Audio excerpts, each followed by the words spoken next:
Welcome to the BJ Show. Let's rock and roll. Rock and roll. Come on, everybody. Let's lose control. Brad and John, they're the ones to follow. Yeah, ready for the ride. It's the BJ Show.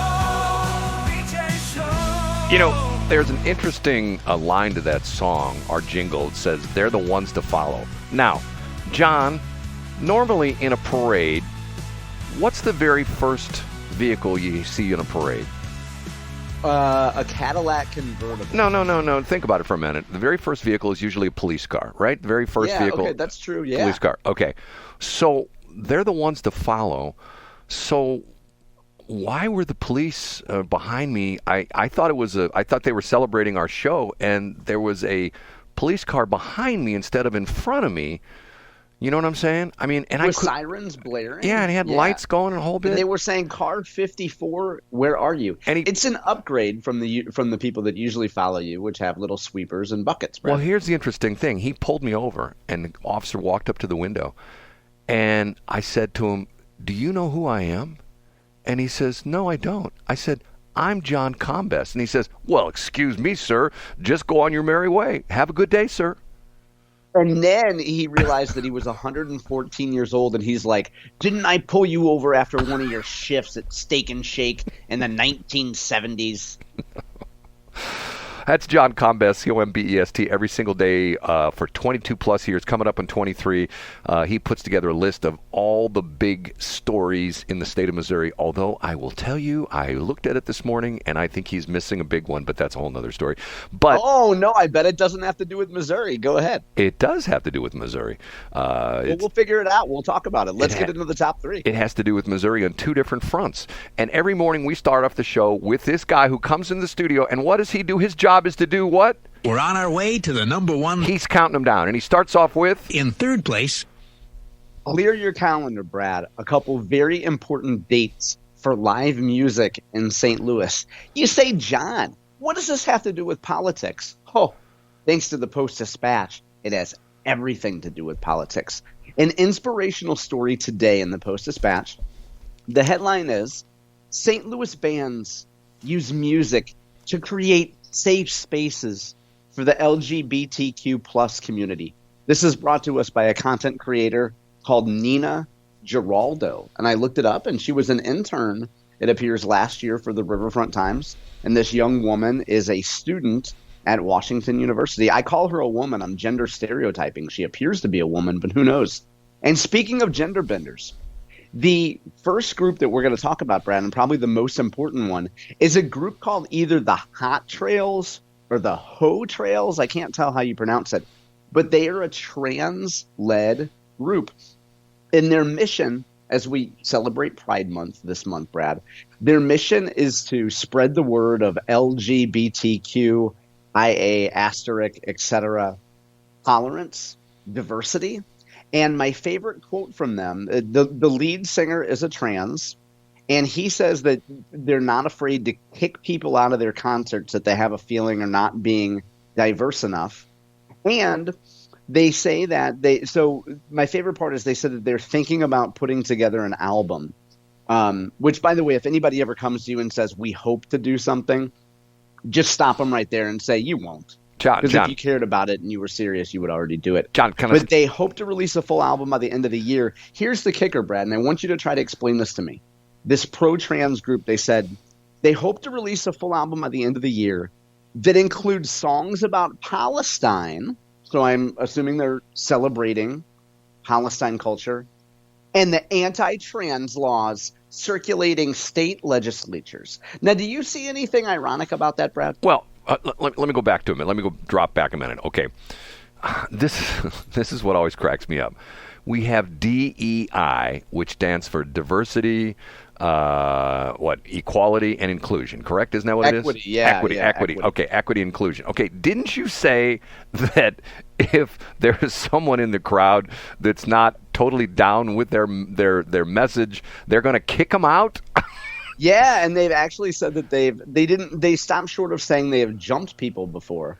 But they said, here's the quote, Richie, so this is the lead trans, who is, he says that band members are not afraid to kick people out of their shows. If you're going to be, I don't know what a trans voice is, if you're going to be hateful toward another person in any type of way, we just don't want you around. We see one person getting harassed and 12 punks run after them. Is it? So now, but here's what I don't get. Here's the logical fallacy that I see there, Brad.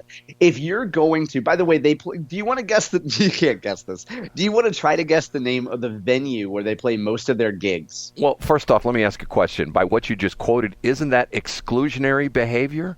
100%. Yeah, I mean, that's the irony there. A majority of their gigs are played at a place called the Fruit Basket, Brad. Where's the Fruit Basket? It's in South City. It's underneath your bread basket, but you got to enter from behind. And listen, here's what I don't get.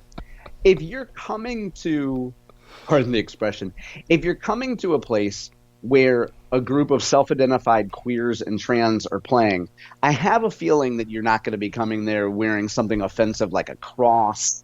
You won't be, kneeling toward, Mecca. I have a feeling you won't be attempting to impose your views on a queer and trans band. So it sounds like a little bit of chest puffery. You get what I'm saying, Brad? Well, now hold it. So you said something, once again, John, I'm not trying to pick you apart this morning, but you said they won't be worshiping Mecca. Well, hold on a minute. If they're pro-Palestine, won't they be worshiping Mecca? Because yeah, aren't they... So the question that I have for you, Brad, is do you see anything ironic about praising Palestine culture and then criticizing the United States for anti-trans positions? John, I think the whole thing is crazy because, as you know, the Islamic community is very much anti-gay, lesbian. I mean, to the point where you hear the stories. What's the story they say that the gay people have a bad habit of falling off roofs in yeah. And I don't mean that and that's not a punchline. That's actually true. Yes, I don't mean that in a ha funny way. I mean that is a true situation. And matter of fact, if I'm not mistaken, someone sent me an article that was just horrendous. In one of the Islamic countries, they have a deal where they have public hangings of gay people, but how they hang the people is they get a construction crane, like one of these big, like a crane that'll go up like, if anybody's in a construction business, you know what I'm talking about. It's called a telehandler, which is a piece of equipment where it's a lot of times it's got forks in the front, and you can set pallets of of materials like on the 4th or 5th floor, stuff like that. Anyway, they put a rope and a noose on this crane or telehandler, and then they slowly pick the people up, as they, and it's not, if you know the way most hangings are done, they pull the thing out from underneath you, and the force of your body coming down essentially snaps your neck, and for the most part, you're pretty much killed instantly. But when you slowly pick somebody up like that, it's a slow, painful, agonizing death, and the people stand around and applaud. And I'm going like, okay, that sounds horrible, Brad. So what you're saying is the gays over there are not well hung. Well, no, John, you say some of the damnedest thing. They don't hang them well as well. Well, the point of it is the hypocrisy of this crazy. I mean, just you brought out the hypocrisy of essentially the LGBTQIA plus people who are Palestinian or pro-Palestine. If they showed up, they probably wouldn't last a week in Palestine. You know what I'm saying? Yeah. I don't know. You just sound like a Zionist more and more, Brad. But here's the thing. If you want to go to the concert, you can go. They're not playing at the Fruit Basket. This particular concert promo in the Post Dispatch said they're not playing at the Fruit Basket. They're playing at the Sinkhole, the Sinkhole, which is on South Broadway, and you can go for only $12 to $15. You can go to the Stinkhole and you can see a Stop the Presses concert with the Hot Reels and Boss battle. And I don't want to gloss over, there's 2 other bands that are identified in here. One is there's an angry, I'm guessing it's a non-binary, who says that she could be really violent and aggressive. So that's a draw for me to attend these particular punk concerts. She's the lead singer and she's violent and aggressive? Yeah. A safe space for queer people is a place where queer people can exist without having to defend themselves. Here's what this human says. Like, I can be really violent and aggressive, and share those sad thoughts and horrible experiences through music. And I am not judged for it. The name of her group band, or its group, Brad, is Jerking Class, and she says that it rhymes with working class. So I don't know. She might have a little carpal tunnel, but that's between you and me. Okay, John, you know what? My pen just broke. My favorite pen, literally, I'm taking notes here. It physically broke into two. Maybe that's a sign of things to come. Okay, let's move along to... Oh, hold it, John. Hold it. Whoa, John, hold on a minute. I mean, I'm having a major catastrophe. I wasn't looking where I put my clipboard down, and I put it on the board, and I knocked you off the air. So say what you were saying again. Oh, I was just saying that hopefully you didn't break your pen on Juneteenth, because that would be, like, you can't break the black spirit, and I hope you can't break a black pen. It was a blue pen. Okay, woo, thank goodness. Okay, do we do number 2 yet? Up a notch to number 2. Do we already do number 2? We did not do number 2. We did number 3. Okay, Brad, it's rare that I got to do a news quiz for you, and this is one that I expect roughly 0% of St. Louis would get this question right. Do you know who Jim Bullard is? It rings a bell. I'm sure it rings a bell because you've seen it before. I wouldn't expect anybody. I would expect 100% to get this question wrong. He is a 15-year member of the Federal Reserve, and he was, or still is, I guess I should say, he has been most recently the head of the St. Louis Federal Reserve, and he resigned last summer to take a job at Purdue University. But there's a brand new sheriff in town for the St. Louis Federal Reserve. And there was a big hoity-toity luncheon at the Missouri Athletic Club downtown. I don't know where these guys park. Do they have a safe garage down there? They have a bunker they park in. I think that's what it is. Okay, thank God. I don't know. Like, I'm looking around the room, and it's a lot of people that appear to have, a pot to piss in. So I don't know what they're doing in the city. But there's a new guy named Alberto. It looks like Mausoleum, but I'm guessing it's pronounced Musalem.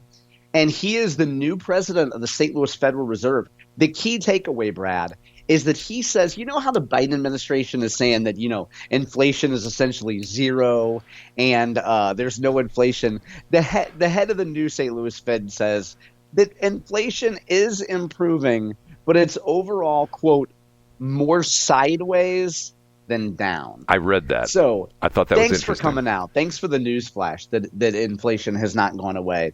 But this is people don't talk about the Fed much, Brad, and it's unique that the Fed is here based in St. Louis. It's one of 12, I think there's 12 Federal Reserve districts around the country, and we don't hear much about the St. Louis Fed because frankly they're pretty boring. But anyway, for the elites, I guess you would say, this was quite an event to hear from the new head of the St. Louis Federal Reserve. Right there on Broadway, right up the street from the old KSLQ transmitter site. The old transmitter site was the old Boatman's Bank building, now the Marquette building. And many a night back when I was working at the old KSLQ and help out with transmitter maintenance, many a night I would roll into, on a Sunday night, Monday morning at like 1 o'clock in the morning, 2 o'clock in the morning, I'd roll into downtown St. Louis. It was always sort of cool back then because you didn't have to worry about getting shot or anything like that. But and when you swing by the Mac and do a few laps in the pool? Yeah, well, we'd park right in front of the Fed building, or right up the street. By the way, can I give you a little bit of trivia, which I think is somewhat interesting because I'm somewhat of a money nerd. You know what is missing on the current series of 5s, 10s, all the current monies that's being printed right now? You know what's missing? I have no idea. They no longer have the bank, the Federal Reserve Bank, that the money comes out of. Are you serious? That used to be one. Now, I've done that recently with my kids. I've shown every letter corresponds to a region. They've stopped doing that? Yes. It's no I longer. had no idea, Brad. Matter of fact, if you look at some of your older bills, if you look at here's Series 217, it shows that this was at the Bank of San Francisco. This is number L. But if you look at the more current dollars, matter of fact, here is a $5 bill, which is Series 2021. They're no longer, instead of just having which bank it comes out of, it now just has a Federal Reserve seal. And it doesn't say which bank it comes out of. I wonder why that is. I don't know. I mean, matter of fact, it's one of these little things that, it's one of those crazy little nerd things that, I'm the kind of guy that there could be an elephant standing in front of me and I'm go like, I don't see it, but yet I can pick up on stupid little things that nobody else picks up on. That's not stupid, Brad. That's a great trait to have, attention to detail there. Well, but yeah, I don't know why they would do that. That's the kind of thing that if you were sitting around with a bunch of fellow gray hairs, Brad, at the St. Louis Federal Reserve talk at the MAC, you could have raised your hand and asked that question. And they'd say, sir, this is not the St. Charles County open period comment time. Save it for Steve Ellman. Well, the interesting thing is this $1 bill I have in front of me, which is a Series 2 2017. Once again, it came out of San Francisco, and that is the letter for San Francisco is L, and it has my favorite signature of all time, Stephen T. Mnuchin, which is printed. I love that. I love that. Oh, yeah, I remember that. Mnuchin, the Manouche. Right. He prints his name, which I'm thinking to myself, I love that. Okay, are we up to number one yet? We are up to number one. The number one. A little bit of a postmortem, I guess you could say, Brad, on what happened during COVID. What was the government keeping from us as it relates to the origin of COVID? Yesterday, Josh Hawley, in a hearing, gave it to leaders from Homeland Security. And on the Committee of Homeland Security and Governmental Affairs, Josh Hawley made these statements. 4 scientists came in to talk about their various theories of where COVID came from.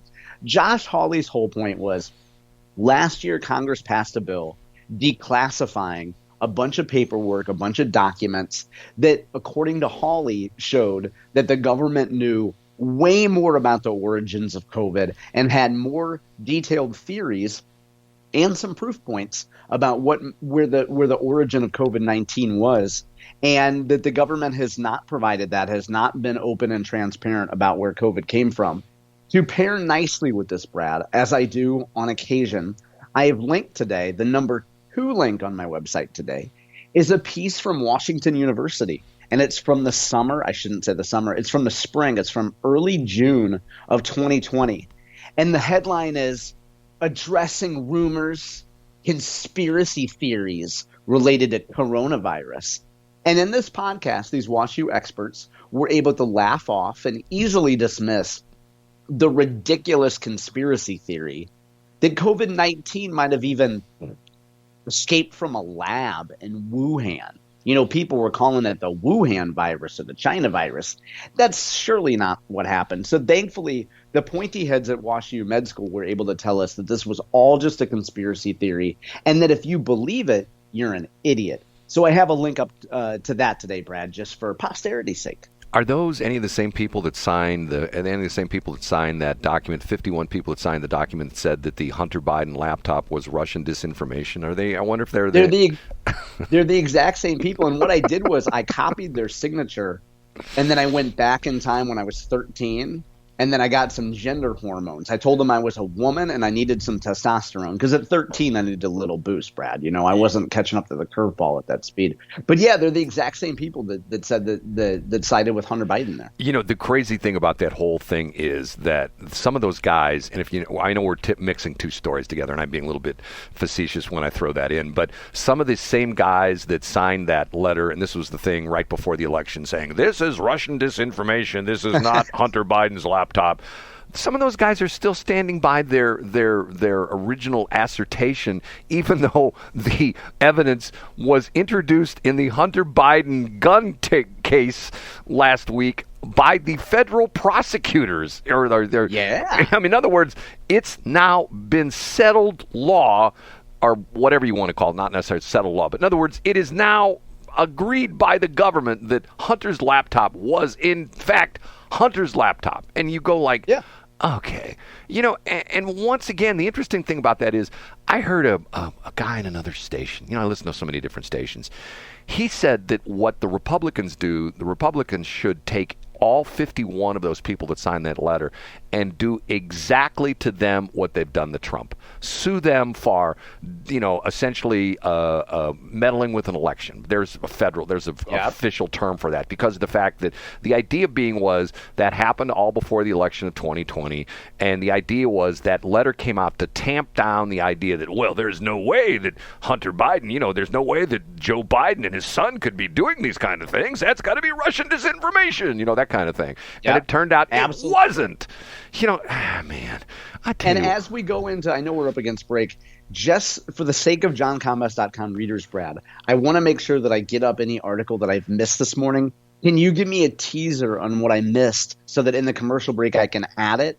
And then folks who are going to my website will still be able to get it in time this morning. You missed the big showdown between Hawley and Calhoun.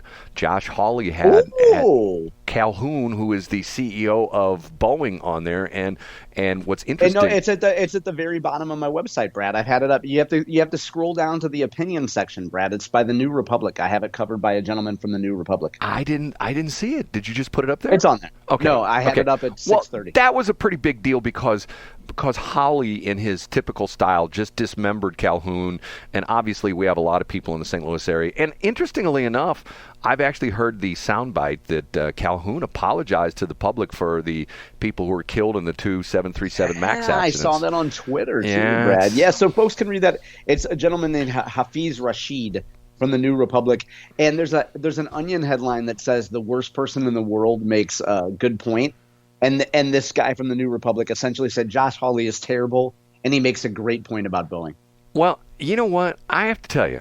Well, first. Let's bring it up. We can talk about it when we come B back. block. First thing we'll talk about. Okay, we'll talk about that. Okay. Notice how I'm in my new thing. B block. You like that? I got it. Hey, I'm using it on YouTube and on the website. Thanks for checking out the Brad and John Show podcast. This segment of the show is brought to you by John Combest's book, Stalking, Harassment, Internet Trolling, A Guide to Recovering and Rebuilding After Online Attacks. It's a great reference if you've ever been the unfortunate target of a social media attack. It's available on Amazon. Just search John Combest. That's Combest. John Combest, and the book will show up in your search results. Now it's time for another segment of the Brad and John Show. Can you handle it?